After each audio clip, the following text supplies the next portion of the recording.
I've been a trucker for varying companies for 10 years. 3 years ago, I was working for a warehouse company in Kansas doing shipments. I usually drove the Semi, which is what I was behind the wheel of on February 2nd. It was a cold Monday, so the week was just starting, and a lot of loads needed to be shipped. I was trying to bang it all out quickly.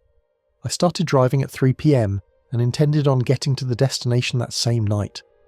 I didn't want to have to pull off on the side of the road somewhere to sleep. I did around 5 above the speed limit, which is fast for a Semi. I was starting to feel very tired, but the destination was less than an hour away, and I figured I could do it. My eyes were getting dry, and it was starting to become a chore just to keep them wide open. I splashed some water on my hand and then rubbed it on my face. It helped a little bit in waking me up. My truck was the only vehicle on this road at this hour, so besides my headlights, the road was completely dark. I remember reaching to take a sip of my water and almost spitting it out when I saw a figure approaching fast up in the distance. I hit the brakes hard, and as the truck slowed down close to a halt, I could better distinguish the features of this person almost standing in the middle of the road. He seemed to be wearing all black with some kind of black scarf wrapped around his neck, and he had an unnaturally long neck. I know it's a weird thing to pick up on, but it was almost freaky looking. His face itself, however, was a complete blur. I couldn't make out any features.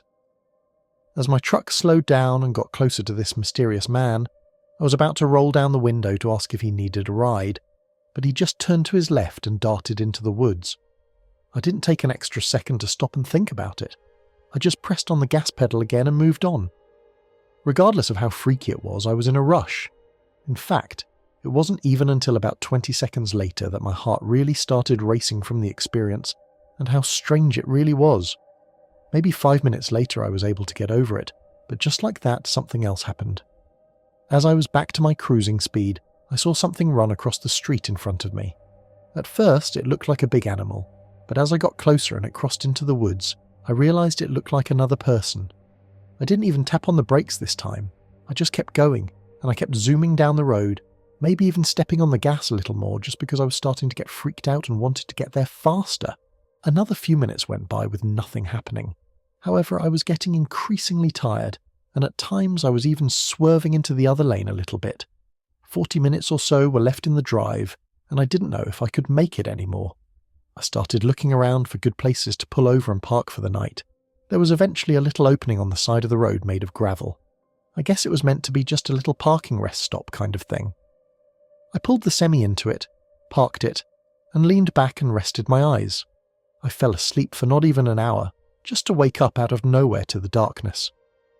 I still don't know what woke me up, but as I looked outside through the windshield, something in my gut was telling me to turn on the headlights. So I flicked the knob, and lights lit up the surrounding area in front of my truck. There was something in front of the truck, though. A man. That same man with the black scarf I'd seen earlier standing on the side of the road. Now I could see his face much clearer. He had a very wide smile and his eyes were open as wide as possible, and he looked right at me through the windshield. I turned the truck on and pulled it out of that little clearing as fast as possible. I didn't know what to think. How could he have walked 10 miles from where I had seen him last? I didn't stop again that night until I made it to my destination. From there, I fell asleep in the parking lot and woke up early the next morning. Now, the only logical explanation I could think of is that my mind was playing tricks on me, because I had been seeing strange things all night. I've never heard of a hallucination being so vivid and terrifying, though, and that's the part that still really confuses and scares me. Before getting an office job in the city, I was a UPS driver for 2 years. It was good money, and I enjoyed it for the most part, though it had its moments. It was 2010, and I'd been out of college for 2 years. I was working 11 a.m. to 7 p.m. on a Thursday.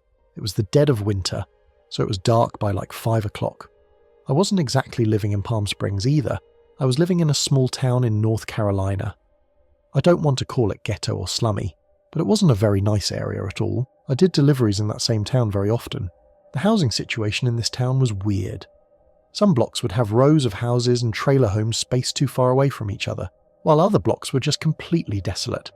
This made for fewer deliveries altogether because the houses were so spaced out and far from each other that it took longer than, say, a regular suburban or urban community. Deliveries were always marked on the map so that I could take a more strategic route, instead of just driving all over the place. After hours and hours of deliveries all over a span of at least 3 different small towns, I started heading down one of those streets I'd mentioned just now. Spaced out trailer homes and small houses on one side, forests on the other side. It was a little past 6 p.m, and my shift was winding down with not too many deliveries left. There was one house on this block, and the package was to be signed for, meaning I couldn't just leave it on the stoop. I pulled up in front of the house, went to the back of the truck and pulled out one of the biggest and heaviest boxes of the day. There were some kind of small metal pieces bumping around in the box, lots of them. I couldn't even try to take a guess at what could be inside. My job was just to lug the thing to the front door of the trailer home, and that's just what I did. There was no doorbell on this home, so I had to knock. There were no lights on in there though, and I didn't see a car out front, so I was hoping somebody was home. I knocked a few more times. Then I saw the curtains to one of the windows move and footsteps come to the door. Then there was a long pause, a suspicious and unnecessarily long pause, before the door finally cracked open. An older woman poked her head out. When I said she had a package to sign, she opened the door fully. She seemed fidgety as I asked her to sign the device. She did so with a sloppy signature. She then told me I needed to help her carry the box into her room. I figured that would be the case. The moment I stepped into the trailer home, I got a huge whiff of some kind of stench. You know how every home has a distinct smell, whether it be good or bad? Well, this home smelled awful. I don't know what it was. She was leading me to a back section behind the tiny living room space. She took me to a narrow hallway where I struggled to carry the box and then brought me to a door. She opened the door and told me to maneuver the box into the closet in the back of the room. I asked her to flick on the light. She said the light didn't work. It was next to pitch black in there, the only source of light being the lamp from the living room seeping down the hall into this room. I could see just the slightest amount to navigate the box inside of the room. As I got close to the closet, I saw someone standing in the corner of the closet. I knew for certain it was a person because of the shape of the outline and there was movement. There was no logical explanation for this. This person was clearly hiding from me, waiting. I left the box where it was and walked past the woman saying, "Have a nice day." She started to scream at me to come back and help her, and went as far as to call me a piece of shit. I didn't know what this woman and whoever was in that closet were planning on doing, and I didn't want to stick around to find out. I went on with my shift and went home that night, and thus began my job hunt for a newer, better job. I've been a truck driver since I was 25, and I've done a lot of night drives, and of course had my fair share of odd experiences. I did deliveries for a number of different types of companies. Often, I'd have to drive across the state to make shipments to the receiving companies or stores. One day, I had to drive literally from one side of California to the other to deliver a trailer full of wooden furniture items. Much of the drive was through open desert roads. It was going to be many hours, and I already had a late start to the day, so I knew a majority of my drive would be in the dark. Given the nature of these desert roads at night, how straight they are and how little traffic there is, it meant I could push the truck a little faster than I would on other roads. This meant that when I saw the flashing rear lights of a car on the horizon, I had to hit the brakes a little extra hard to bring the truck to a stop. When I finally pulled up behind the car, it was an old Chevy Impala parked on the side of the road in the desert dirt. It had its hazards on. I got out of my truck because of course I had to be a good Samaritan and check if they needed help. I walked over to the car and tapped on the window only to get no response. I bent down a little to look into the car through the tinted window. There didn't seem to be anyone sitting inside. I did the same thing for all 3 other seats, and could confirm there wasn't anyone in the car. So I looked out into the cool, dark desert that the road ran through, though I couldn't see any further than maybe 20 yards in front of me. I was feeling especially helpful this night for some reason, so I went back to my truck and got a flashlight from the toolbox that sat underneath the passenger seat. It was a heavy-duty tactical flashlight that was so bright it would hurt your eyes to look directly at it. As soon as I turned it on, it revealed what appeared to be an abandoned gas station on the side of the road. Apparently I hadn't noticed it before. I guess the reason I didn't realise it before was because the whole fill-up or parking area was basically dirt. There wasn't any concrete. There were also only 2 gas pumps.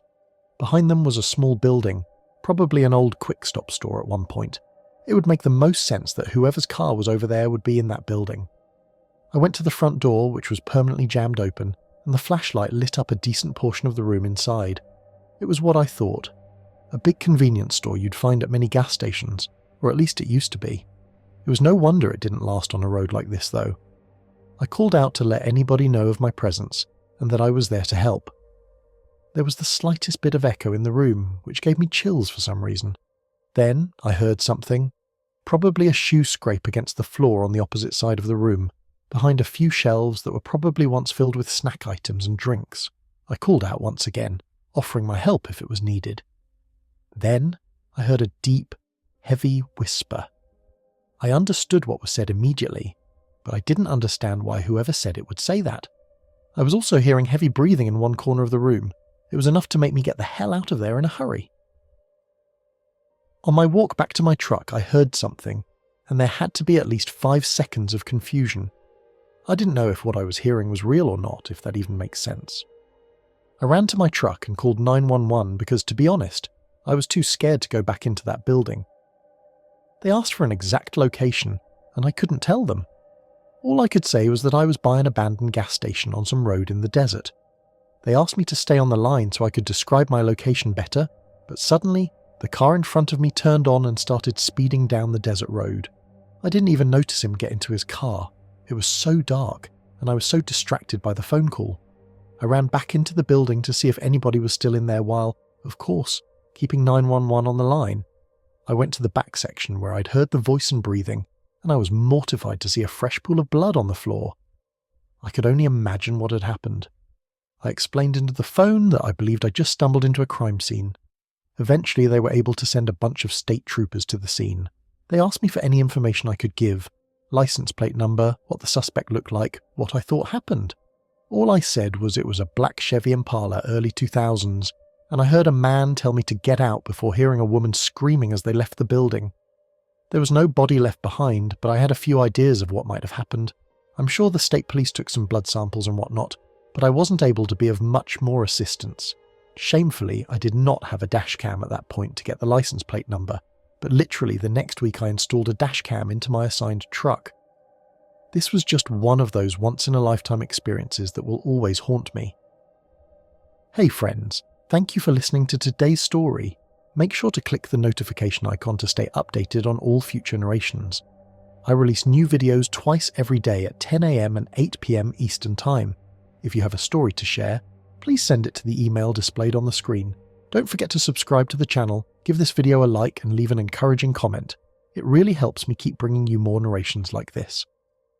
If you'd like to support the channel even more, you can get early access to all future narrations and bonus content over on Patreon. Thanks again for watching, and I'll see you